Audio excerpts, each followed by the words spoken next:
वीरेश जी, चौप सिंह जी, प्रेम सिंह जी, लाला राम जी, भगत जी, ज्ञान सिंह जी, ब्रजमोहन जी, दिलेवर सिंह जी एवं दिनेश पाल जी, आप सबका मैं बहुत बहुत धन्यवाद करती हूँ। और सबसे ज्यादा धन्यवाद, नंदन अभिनंदन, यहाँ हमारे बैठे हुए सभी माताएं बहनें, पिता तुल्य बुजुर्ग और हमारे भाई, आप सबका मैं बहुत बहुत तहे दिल से धन्यवाद करती हूँ।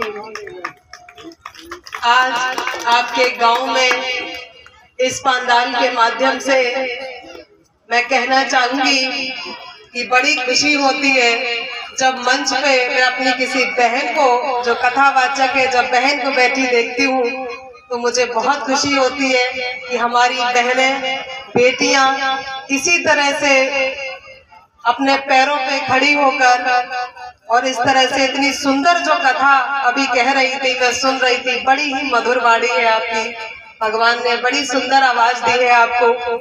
तो मैं चाहती हूँ कि आपको इस मंच से और बड़े बड़े मंच मिले, आपको टीवी चैनल पे कार्यक्रम करने का मौका मिले, मैं तो भगवान से ये प्रार्थना करती हूँ। अभी अभी हमारे भाई कुर्सी मंगा रहे थे तो मुझे ये संस्कार मिले हैं कि जहाँ भगवान का दरबार होता है वहाँ कुर्सी पर नहीं बैठते, भगवान के भक्त हमेशा नीचे जमीन पे बैठते हैं। तो ये संस्कार हमें दिए हैं। मैं बात करना चाहूंगी डॉक्टर नवल किशोर शाक्य जी की। कुछ लोग उनके जानते होंगे, कुछ लोग नहीं जानते, तो मैं उनके बारे में फिर भी थोड़ा सा बता देती हूँ। डॉक्टर नवल किशोर शाक्य जी पेशे से कैंसर के बहुत बड़े डॉक्टर हैं, जो न केवल भारत देश से ही बल्कि अमेरिका से भी उन्होंने पढ़ाई की है। और हम सबकी खुशकिस्मती ये है कि इस बार उनको फर्रुखाबाद से लोकसभा प्रत्याशी, सांसद प्रत्याशी समाजवादी पार्टी ने बनाया है।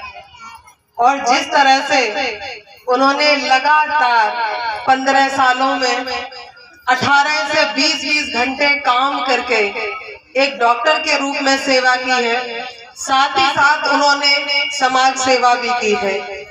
उनके पास कोई भी गया होगा तो जिसके पास पैसे हुए उनका भी ऑपरेशन इलाज हुआ, लेकिन जो गरीब आदमी जिसके पास पैसे नहीं होंगे उन्होंने उनका भी इलाज करने का काम किया। तो ये स्वभाव है डॉक्टर साहब का।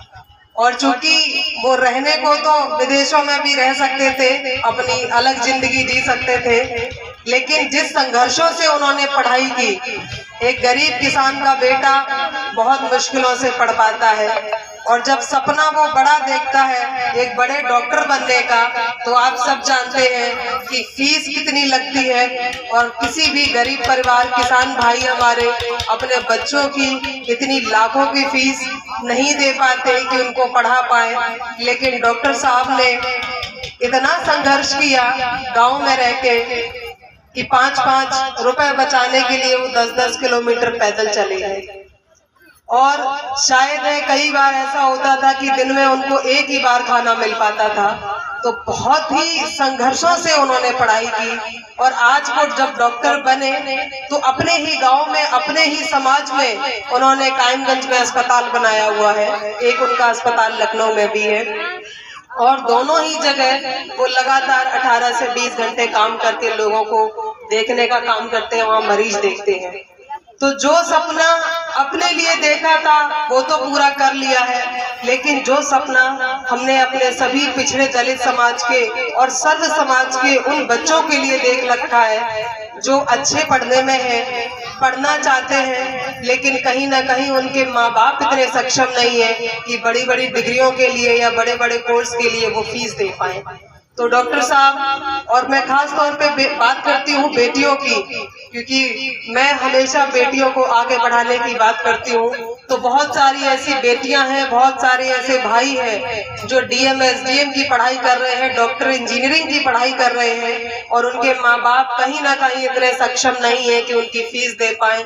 तो ऐसे हजारों बच्चों को हम लोग उनकी पढ़ाई करा के उनकी फीस दे रहे हैं। और वो इसलिए कर रहे हैं क्योंकि हमें पता है कि शिक्षा कितनी जरूरी है। आज जब एक डॉक्टर नवल किशोर बन के जब हजारों लोगों की मदद कर सकता है, तो आप सोचिए एक एक गांव में अगर 4-4, 6-6 बच्चे भी अगर ऐसे हो जाएंगे तो वो कितने लोगों की मदद कर पाएंगे।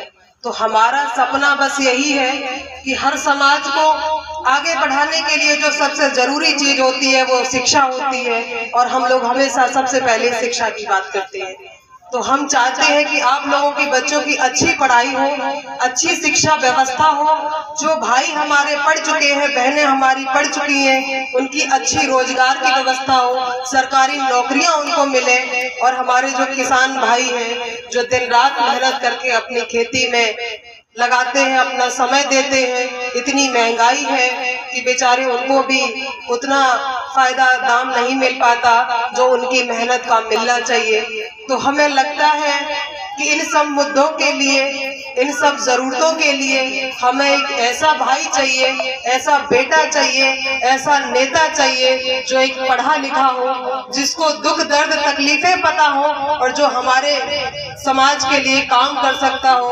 तो वो एक ही है, वो है डॉक्टर नवल किशोर शाक्य जी।